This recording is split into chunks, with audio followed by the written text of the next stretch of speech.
Go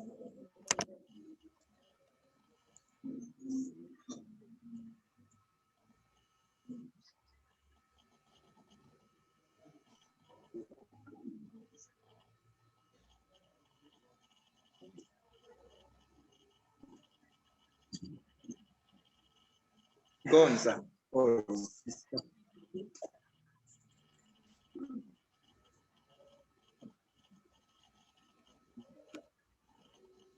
Okay, I'm trying to share my screen. Let me know once you're able to see my screen.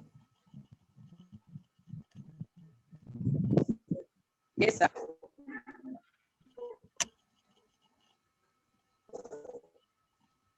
Okay. We can read your screen.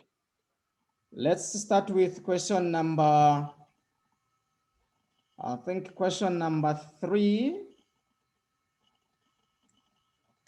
No, question number 4. Actually, question number 4 is the one that is talking about developmental state. Developmental state. Okay.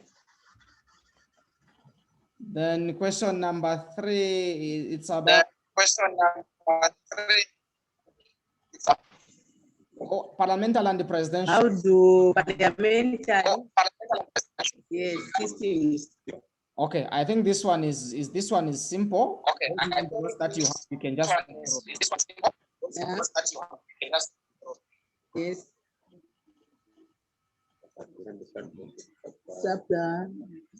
Question 4. Question 4. I know. Okay. Probably Yeah. be described as Okay, so I know. Okay. then Okay, so okay, first thing first, let's start with question number 5. That's the slide. okay, I'm sharing on the screen. that's the slide. Okay. Question 5. centralization often takes 4 forms elucidate. Yes. Yeah, they want us to discuss the 4 forms of decentralization. I want us to discuss the 4 forms of decentralization. Yes. Okay. In most texts or books, they only present 3. But your examiner wanted you to discuss 4 forms of decentralization. As you can look at the screen, the first is what is called administrative decentralization. The second one is political decentralization. The third one is fiscal or financial decentralization. The fourth one is economical decentralization. So we'll quickly look at these. Now, when we are talking about political decentralization, it is all about giving citizens or their elected representatives more power in public decision making. That is what is involved in political decentralization. You are giving the citizens or their representatives more power in public decision making. That is what is involved. Okay.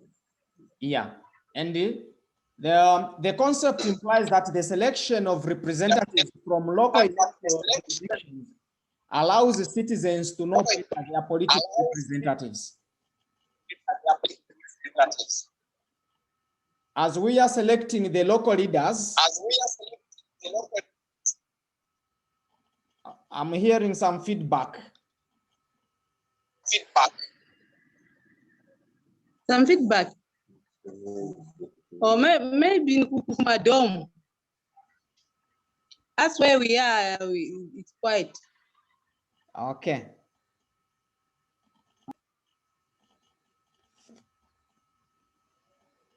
Okay. I've muted you. So whenever you want to talk, just raise your hand, then I mute, you are able to talk. Okay, so that is what is involved in political decentralization.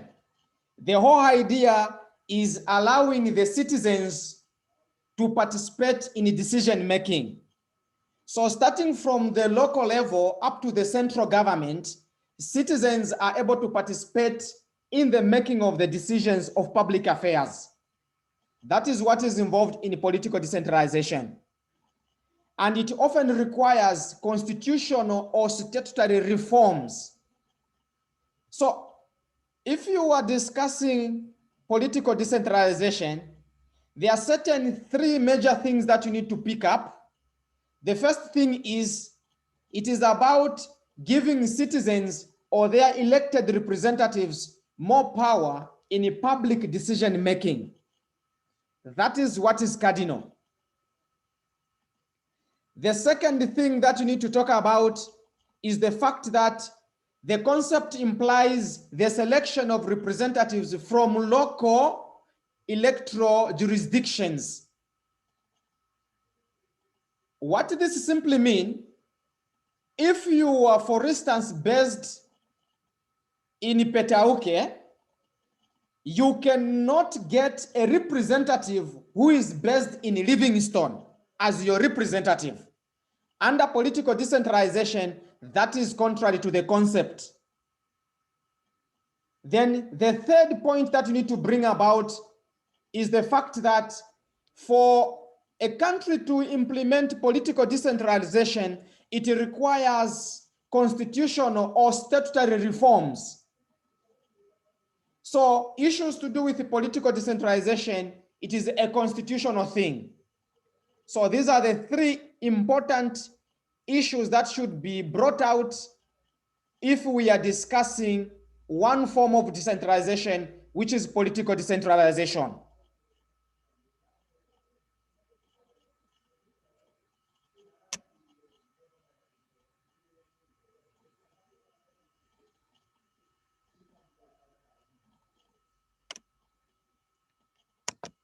Okay. So if there's any comment or any question about one form of decentralization, you can just unmute, then you can make a comment, or you can ask if there's any clarification that I should make on the political decentralization as one form of decentralization.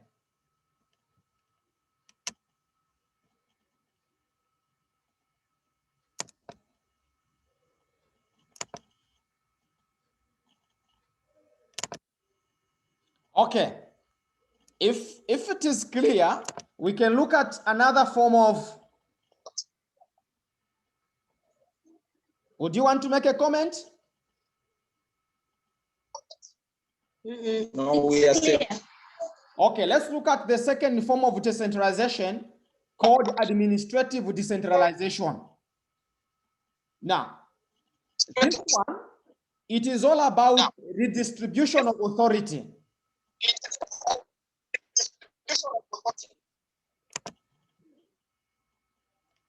Okay, so administrative decentralization is all about redistribution of authority, responsibilities, and financial resources to providing public services among different levels of government.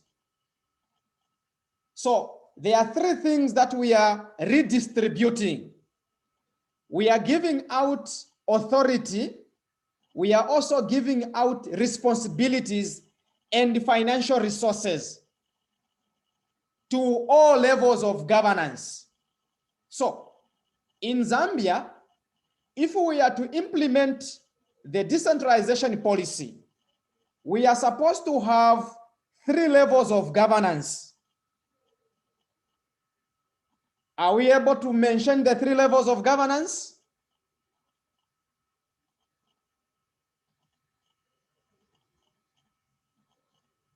Okay, the first level of governance is called Ward Development Committee.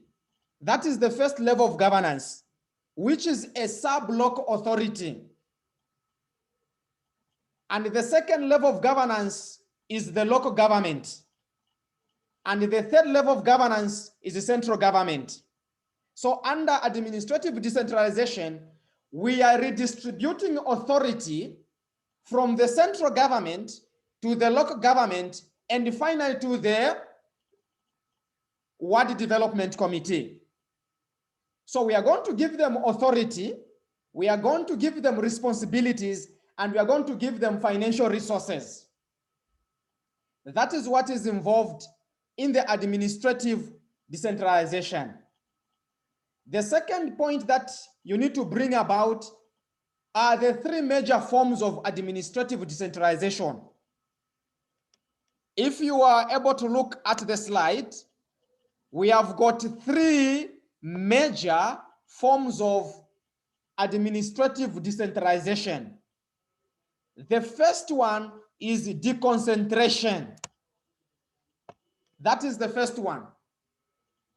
It considers to be the weakest form of decentralization and is used most frequently in unitary states. We are trying to decongest. If you agree with me, in Zambia, almost everything is done in Lusaka. As a result, we see a lot of district managers moving to Lusaka all the time. So under deconcentration form of administrative decentralization, we are trying to reduce that and push things to respective districts. That is what is involved in the deconcentration decentralization form. The second administrative decentralization form is what is called delegation. Yes, we may not officially or formally give the authority and the responsibilities, but we can delegate so that those that are up in Lusaka, they are able to allow those that at district level to implement certain policies. That is what is involved in the delegation decentralization form. And the third one is what is called devolution. I'm sure this we have heard about it. It has been the song since 2014. Devolution of power from central government to local governance. Of course, we are experiencing challenges here and there, but that has been our song in Zambia. We are trying to devolve certain responsibilities from central government to local government. That is what is involved in the devolution form of administrative decentralization. I want to make this point clear, friends. Most of the times as students, we are caught up in a wave when we are told to discuss forms of decentralization. We begin discussing the forms of administrative decentralization. So take note, these are two different things. I will allow you to unmute so that you are able to make a comment or a question where you feel like I need to clarify one or two things. I need to clarify one or two things. Maybe a question would be, is it always necessary to mention all the three types of administrative decentralization? Or you can just give one decentralization to give that carrying of authority from the central level in terms of resources, finances, to local management or local governments. Okay, that's a very good question. Okay, that's a very good question. What we need to look at is, like in the question that we are discussing,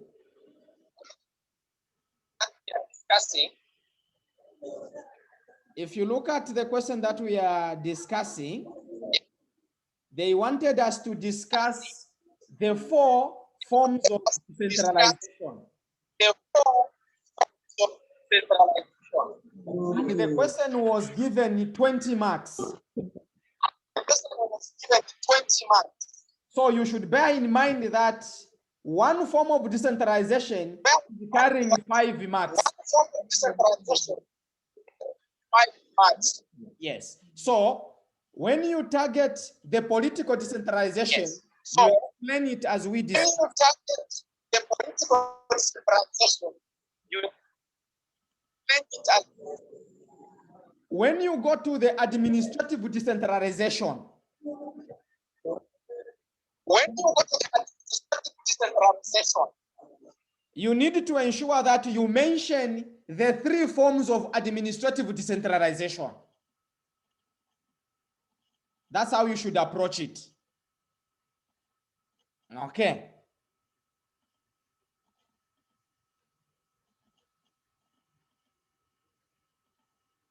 Have I answered the concern that was raised?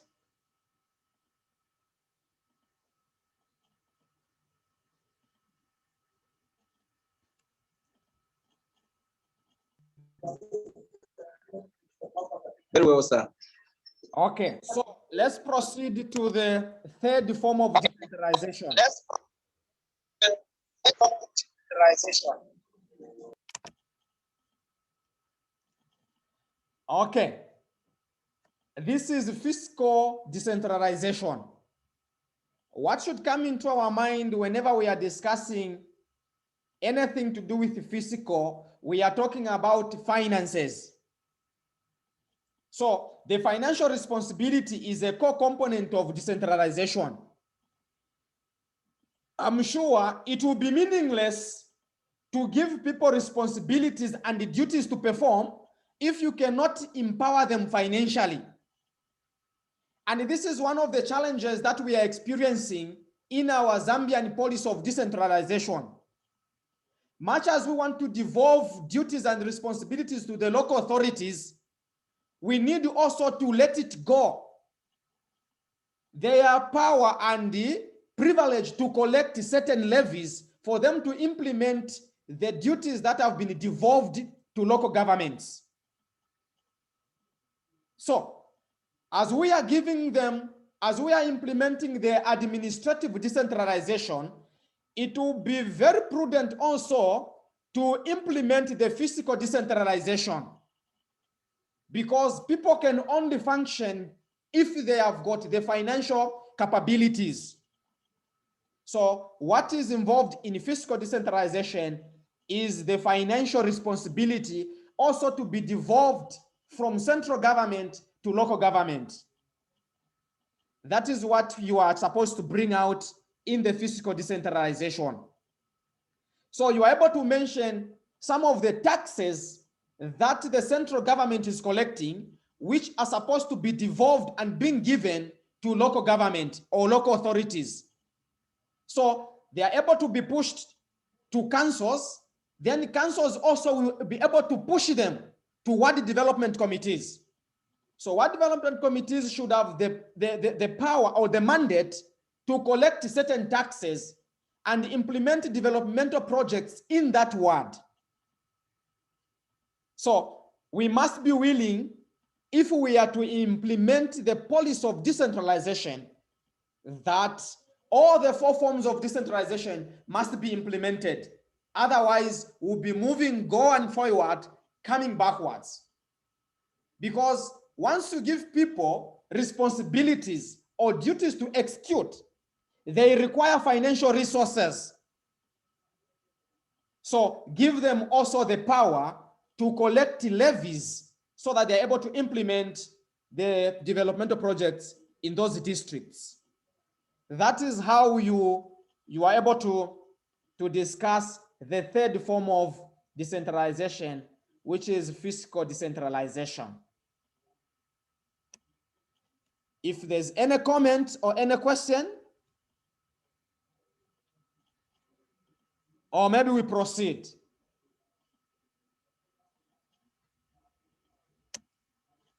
If we are okay, you can just wave at me, then we proceed. Proceed. Proceed. Okay, thank you very much. The 4th form of decentralization is called economic or market decentralization. What is involved in the economical decentralization? Again, we have the issue of markets privatization, deregulation. So the government opens the market so that it becomes a free economy. Government reduces the power to regulate market activities. That is what is involved in the economic or market decentralization.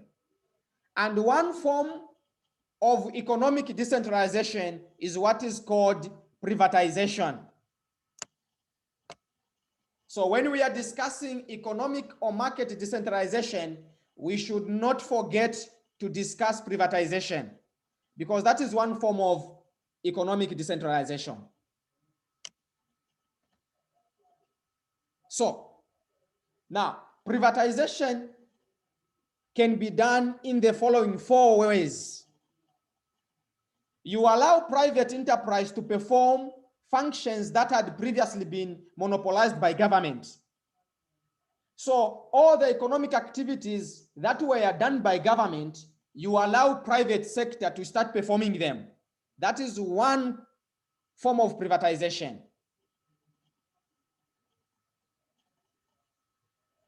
You also talk about contracting out the provision of management of public service.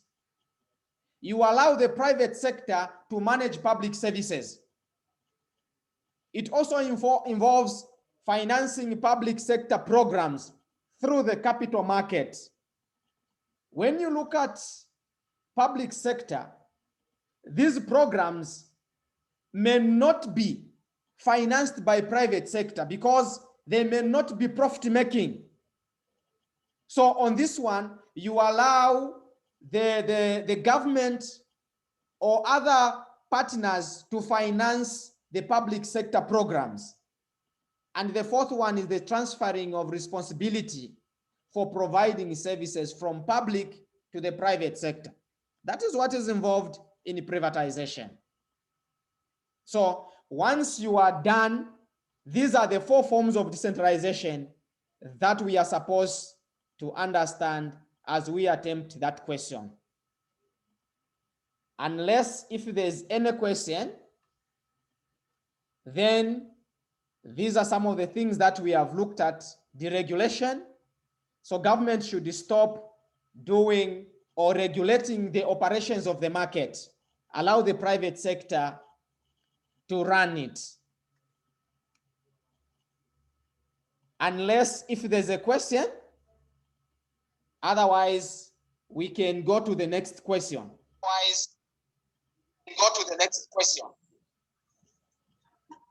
We can move on, sir. Okay, thank you very much. Okay, thank you very much.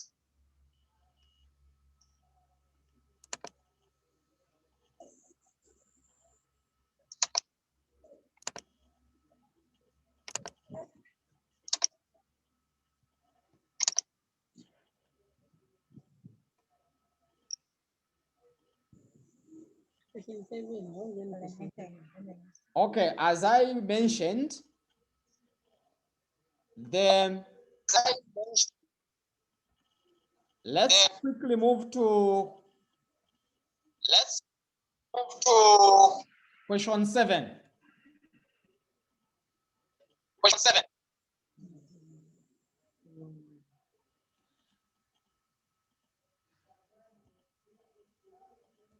Okay, under question 7, they wanted us to discuss the pillars of ethics.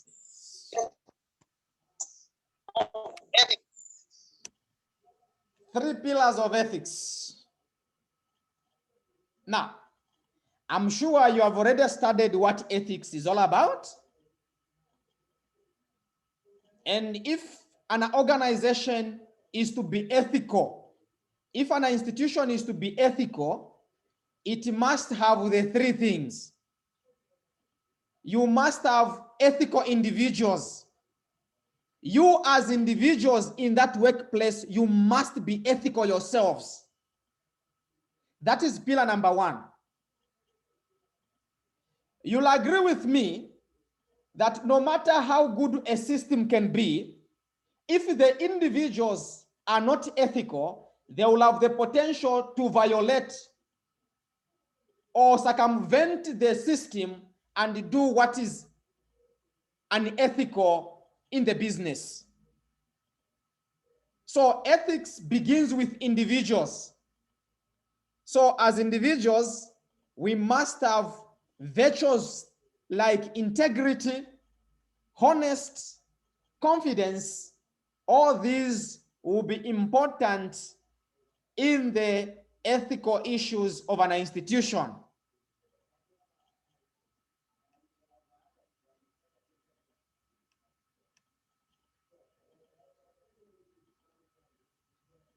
I would prefer that you switch on the video so that I see the people that I'm talking to.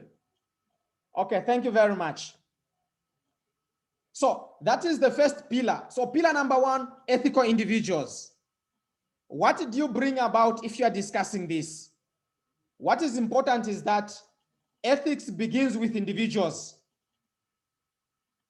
So as employees or as individuals, be ethical. And what virtue do you supposed to possess as individuals?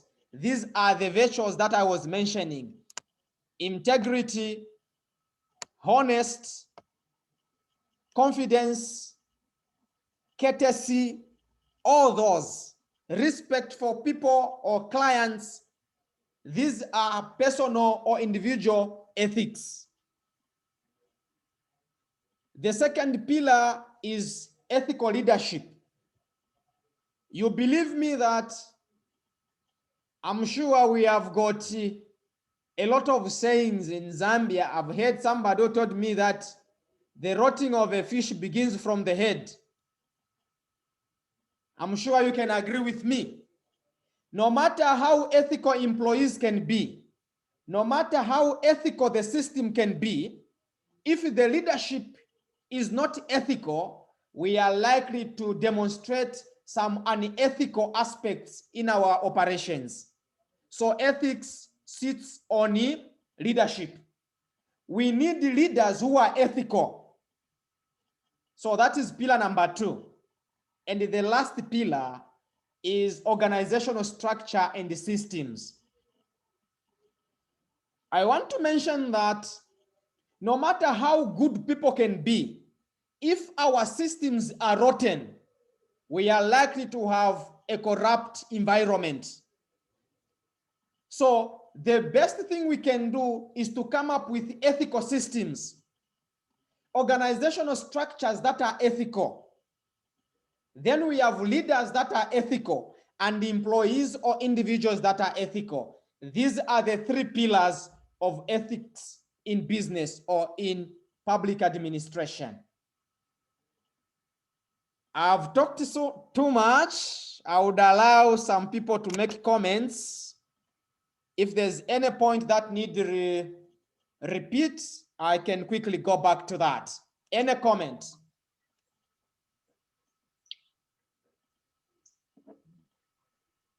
Yes, open the Yeah, what you have explained very nice that you read it. Okay. The points are really brief and they require. Okay.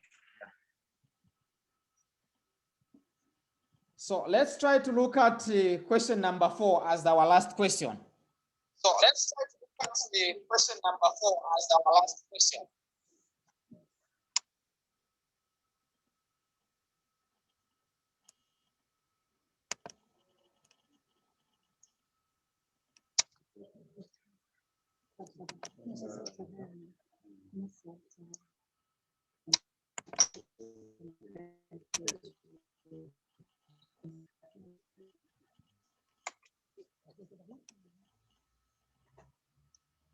Can go on, sir. Okay, let me just share the slide. Okay, let me just share the slide.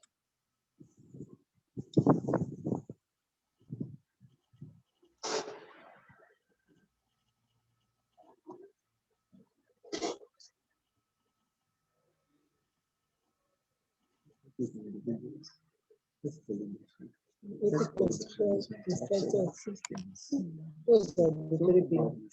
What is good to say for us yesterday? Talking about the good, the other.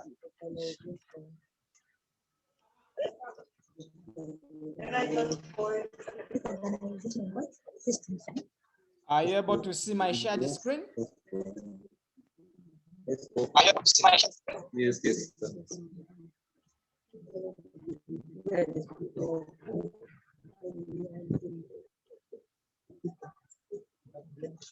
Okay, the question was about okay. The question was about if you subscribe to the view that sub-Saharan if African you countries subscribe are a developmental state. to subscribe.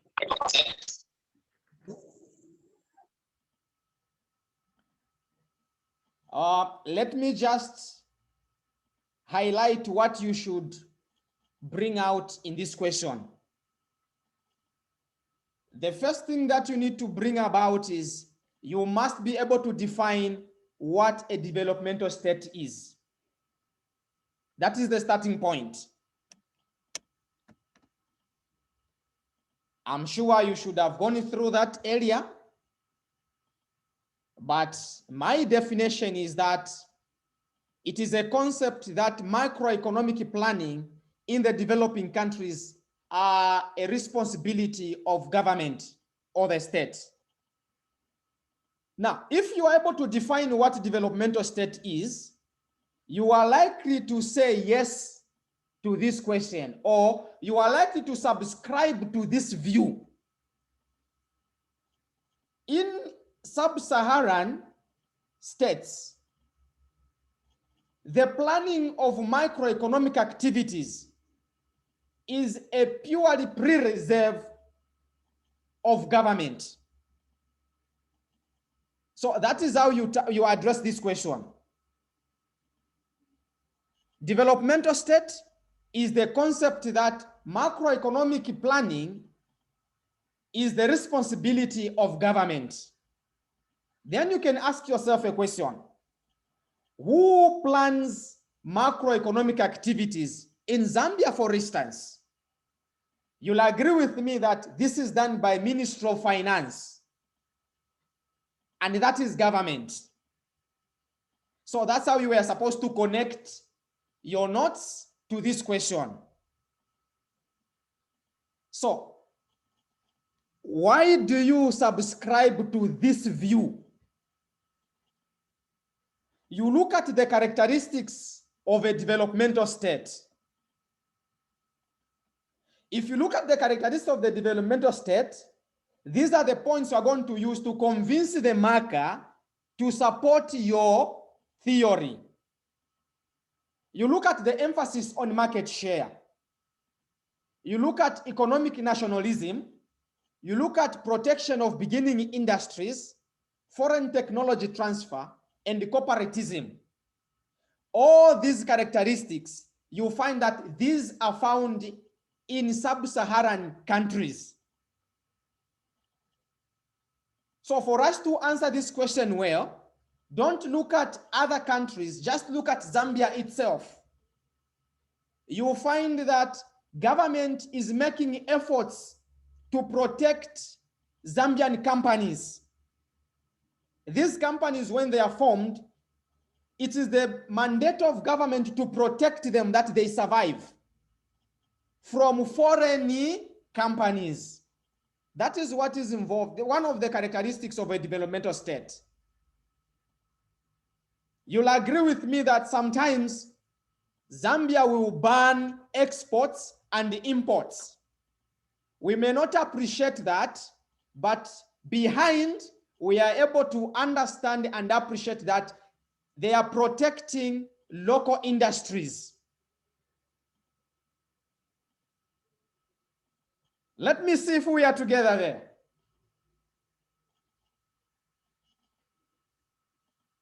Thank you. So basically, what you are supposed to bring are in the notes. I'll be able to send these notes. Number one, you start by defining what developmental state is. Then you also mention what are the economic parameters that are involved in microeconomic planning. you are talking about inflation, you talk about interest rates, exchange rates, and the taxes. All these are determined by government efforts in a developmental state. Then you bring about the 5 characteristics of a developmental state as your support to substantiate your reasoning that we need all sub-Saharan countries are a developmental state. Let me allow you to comment or ask a question if there's anything before we wind up.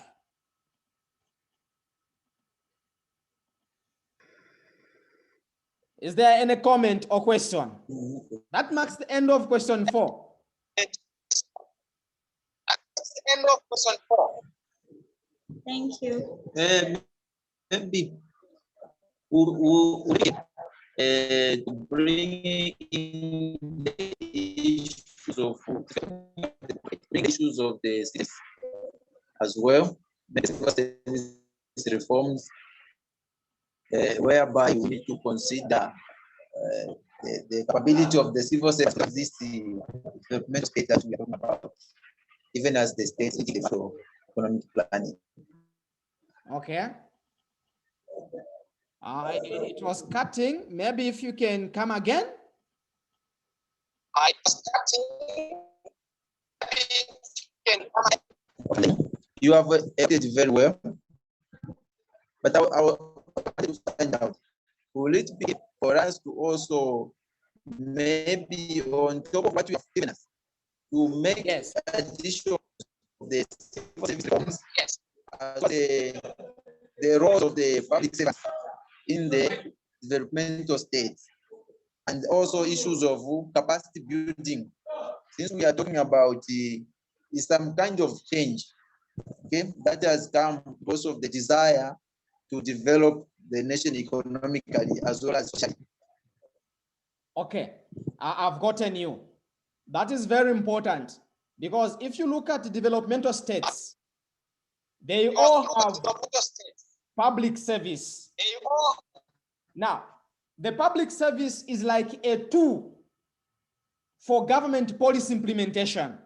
So if we are to develop, then that concept is very important, that they should have the capacity to implement government policies.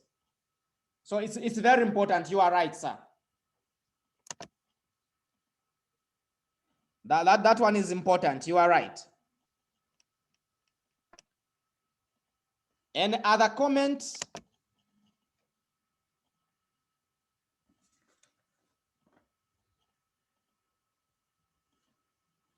Okay, if there's no other comment, allow me to end here. Looking at this paper, I think these were the 3 issues that I thought we can share as colleagues as we get in an exam, in case something like this comes. At least you'll have the basic knowledge how you can play around to come up with explanations. The remaining questions, they are simple, unless if there is somebody who doesn't have the notes for this, then you can take advantage of this. I can send the slides.